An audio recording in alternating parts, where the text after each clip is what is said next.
प्रिय भैया बहनों, आज हम सभी कक्षा सप्तम सामाजिक विषय के अंतर्गत पाठ 6 में एक दूसरे टॉपिक की चर्चा करेंगे जिसका नाम है शीतोष्ण सदाबहार वन।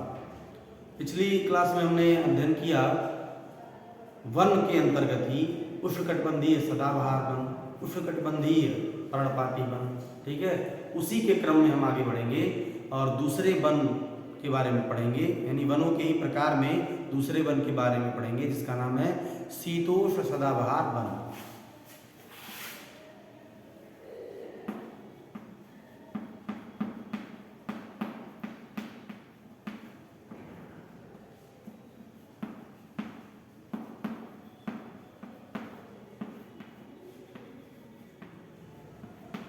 शीतोष्ण सदाबहार वन। शीतोष्ण सदाबहार वन मध्य अक्षांश के तटीय प्रदेशों में पाए जाते हैं या तटीय प्रदेशों में स्थित हैं।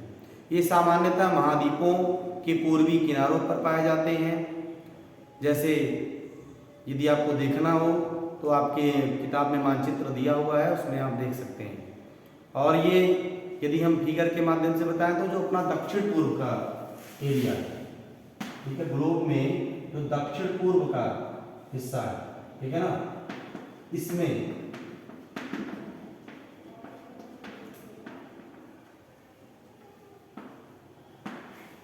दक्षिण पूर्व वाले हिस्से में मेन रूप से ये स्थित है।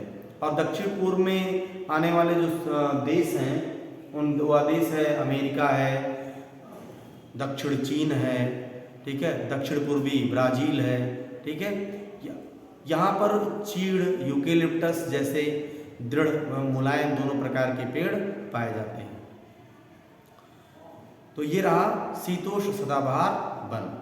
मध्य अक्षांश, आपके मन में होगा कि मध्य अक्षांश क्या है, तो जो मध्य अक्षांश है वो ग्लोब पर, जो ग्लोब का सबसे मध्य भाग होता है, ठीक है ना, वो होता है, उसको कहते हैं मध्य अक्षांश।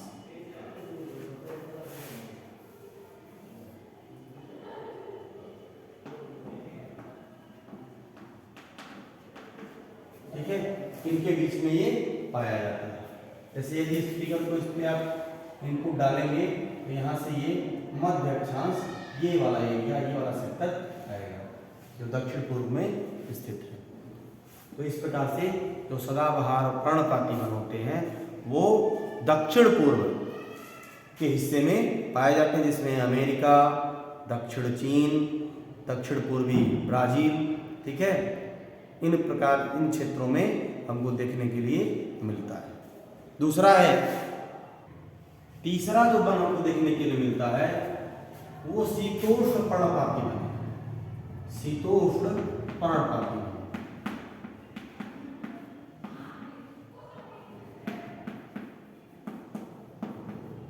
शीतोष्ण का अर्थ हमने आपको बताया था कि जहां पर शीत और उष्ण दोनों प्रकार के मौसम हमको देखने के लिए मिलते हैं, ठीक है। और शीतोष्ण तब देखने के लिए मिलेंगे जब हम ग्लोब पर ऊपर के अक्षांशों पर जाएंगे, यानी धीरे धीरे यहाँ से बढ़ते हुए आगे की तरफ बढ़ेंगे, ठीक है ना, इस अक्षांश की तरफ बढ़ेंगे, तब हमको इस प्रकार के वन देखने के लिए मिलते हैं। यानी जो उच्च अक्षांश होते हैं, उच्च अक्षांश की ओर बढ़ने पर अधिक शीतोष्ण पर्णपाती वन पाए जाते हैं या मिलते हैं।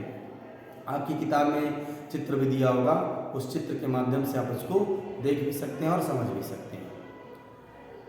ये उत्तर पूर्वी अमेरिका, चीन, न्यूजीलैंड, चिली, पश्चिमी यूरोप के जो तटीय प्रदेश हैं उन तटीय प्रदेशों में पाए जाते हैं।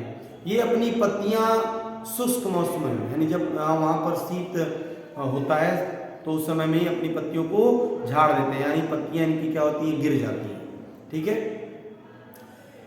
उसके बाद यहाँ पर पाए जाने वाले पेड़ किस प्रकार के होते हैं, जो हमारे सामने सबसे बड़ा प्रश्न होता है कि किस प्रकार के पेड़ हमको देखने के लिए मिलते हैं। तो इसमें बांज, ठीक है, उसके बाद ऐस, बीच, ठीक, इन प्रकारों के पेड़ हमको देखने के लिए मिलते हैं।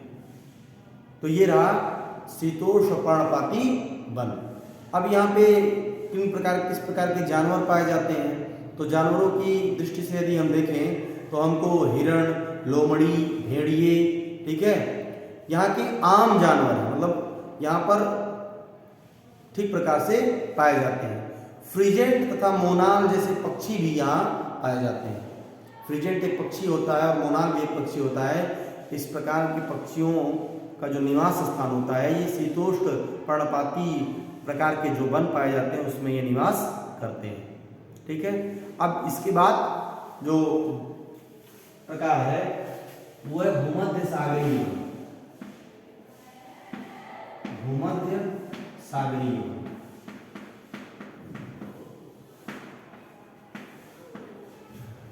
भूमध्य सागरीय वन क्या होता है और ये कहाँ पाए जाते हैं? आप जान चुके हैं कि महाद्वीपों के पूर्व एवं उत्तर पूर्वी किनारों के अधिकांश भाग शीतोष्ण सदाबहार एवं पर्णपाती पेड़ों से ढके हैं। महाद्वीपों के पश्चिम एवं दक्षिण पश्चिम किनारे दोनों किनारे भिन्न हैं। यहाँ भूमध्य सागरीय वनस्पतियां पाई जाती हैं। दोनों किनारे क्या उसके भिन्न है और यहाँ पर भूमध्य सागरीय वन हमको देखने के लिए मिलते हैं। दूसरा, यह अधिकतर कहाँ पाए जाते हैं?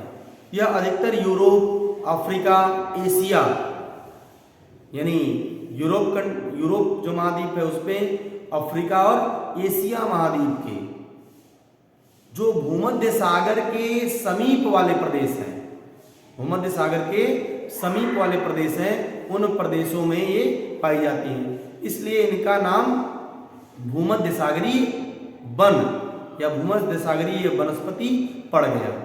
ये वनस्पतियां भूमध्य सागर के बाहरी प्रदेशों, जो भूमध्य सागर में के बाहरी प्रदेश होते हैं, उन बाहरी प्रदेशों जैसे उदाहरण के रूप में आप जान सकते हैं संयुक्त राज्य अमेरिका की जो कैलिफोर्निया है, संयुक्त राज्य अमेरिका का जो कैलिफोर्निया सिटी है, और दक्षिण पश्चिम अफ्रीका, यानी अफ्रीका का जो दक्षिण और पश्चिमी भाग है उसमें, और उसके बाद दक्षिणी पश्चिमी और दक्षिण अमेरिका, दक्षिणी पश्चिमी और दक्षिणी अमेरिका और दक्षिणी पश्चिमी, ठीक है ना, यानी अधिकतर ये दक्षिणी और पश्चिमी भागों में पाए जाते हैं। इसके बाद ये दक्षिण पश्चिम ऑस्ट्रेलिया में भी इस प्रकार के वन हमको देखने के लिए मिलते हैं। इन प्रदेशों में ग्रीष्म यानी गर्म शुष्क यानी ग्रीष्म एवं वर्षा वाली मृदु शीत ऋतुएं हमको देखने के लिए मिलती हैं। यानी जो जलवायु है वहाँ का गर्म भी है और ठंडा भी है, शुष्क भी है और गर्म भी है, दोनों प्रकार की ऋतुएं हमको यानी मृदु ऋतु देखने के लिए हमको मिलती है। इन क्षेत्रों में आमतौर पर जो हमको फल मिलते हैं उन फलों का प्रकार आप जान सकते हैं, संतरा है, अंजीर है, जैतून है और अंगूर जैसे हमको फल वहां पर देखने के लिए मिलते हैं। नींबू वंश है जिसको हम सीड्स कहते हैं, ठीक है, इस प्रकार के फल वहां पर पैदा किए जाते हैं। ये पैदा क्यों किए जाते हैं? क्योंकि लोगों ने अपनी इच्छा अनुसार कृषि करने के लिए यहाँ की प्राकृतिक वनस्पति को हटा दिया। यहाँ वन्य जीवन कम है, यानी जो वनों की संख्या है यहाँ पर हमको कम देखने के लिए मिलती है, ठीक है। तो ये टोटल अब तक 5 हो गए। अब छठवां है शंकुधारी वन। जो छठवां हमको वनों के प्रकार में देखने के लिए मिलता है वो है शंकुधारी वन।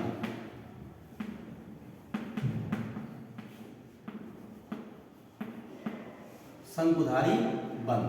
अब ये शंकुधारी वन क्या होते हैं? जो शंकुधारी वन होते हैं वह वन उत्तरी गोलार्ध यानी जो अपना ग्लोब है उसका ऊपरी भाग, ऊपर की जाते हैं तो हमको क्या होता है उत्तर दिखता है, तो इसको हम कहते हैं उत्तरी गोलार्ध, ठीक है, और नीचे वाले को कहते हैं दक्षिणी गोलार्ध।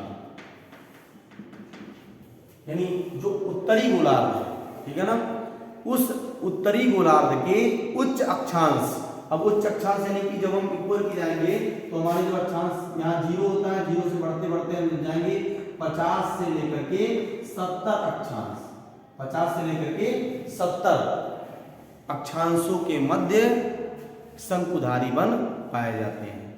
ठीक है। इन्हें हम टैगा भी कहते हैं। क्या कहते हैं? टैगा भी कहते हैं। ये वन अधिक ऊंचाइयों पर भी पाए जाते हैं। इन्हीं वृक्षों को सलीमा ने, जब कहानी में पढ़ा सलीमा का, इन्हीं वृक्षों को सलीमा ने हिमालय में प्रचुर मात्रा में देखा था। ठीक है। और ये लंबे समय और नरम काष्ठ वाले सदाबहार वृक्ष होते हैं, यानी उनकी जो लकड़ियां होती हैं वो नरम होती हैं, और ये जो वन होते हैं वो सदाबहार प्रकार के वन या वृक्ष पाए जाते हैं। इन वृक्षों के काष्ठ का उपयोग लुगदी बनाने के लिए किया जाता है। ठीक है ना, जैसे कागज बनता है तो कागज इन्हीं लकड़ियों के माध्यम से तैयार किया जाता है, जो सामान्य तथा अखबारी कागज बनाने के लिए काम आते हैं। ठीक है। नरम काष्ठ का उपयोग माचिस और उसके साथ पैकिंग के लिए बक्से जो बनते हैं लकड़ी के, उसके लिए भी इस्तेमाल किया जाता है। अब इसमें किन प्रकार के पेड़ काष्ठ पाए जाते हैं, तो मेन रूप से यहाँ पर जो पेड़ पाए जाते हैं वो है चीड़, देवदार, ठीक है ना, इन प्रकारों के मुख्य पेड़ हमको यहाँ देखने के लिए मिलते हैं। यहाँ सामान्यतः जो जानवरों की श्रेणी है वहाँ रजक है, लोमड़ी है, मिंक है, ध्रुवीय भालू है। नहीं, हम उत्तर की जाएंगे तो पोलर बियर देखने के लिए मिलते हैं ना, जिसको हम पहाड़ी भालू के नाम से जानते हैं या ध्रुवीय भालू के नाम से जानते हैं। इन प्रकार के जानवर वहाँ पर पाए जाते हैं। ठीक है। इस प्रकार से आपका ये पहला जो वन था, जो पहला स्टेप था वो खत्म हुआ। इसके बाद हम सभी दूसरे प्रकार में जाएंगे जिसका नाम है घास स्थल। ठीक है। इसके बारे में हम सभी कल अध्ययन करेंगे। धन्यवाद।